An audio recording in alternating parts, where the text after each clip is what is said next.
Hola a tots, sóc el Xavi, voluntari de PACMA. Aquesta setmana ha començat la campanya electoral i hem fet la tradicional enganxada de cartells al barri de Sants. Ho volíem fer a prop d'algun partit polític dels anomenats grans, com a Ciutadans, i allà vam estar. Hem fet entrevistes. Després també hem posat la taula a Berga i hem estrenat el nostre nou super mega micro fent discursos que han estat, anava a dir una paraulota, però no, han estat collonuts.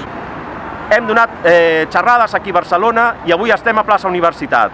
També estem fent discursos i estan en la mar de bé.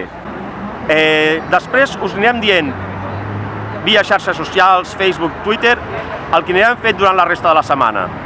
Estigueu molt atents, perquè aquest proper divendres la nostra candidata al Senat, l'Alba Garcia, estarà fent xerrades al bar Polítics de Barcelona. Aquest proper dissabte, sobretot, tenim la Fira Animalista al Parc de la Guineueta de Barcelona, on farem desfilada d'animals en adopció i desfilada d'animals del barri. Veniu, que ens ho passarem molt bé. Moltes gràcies.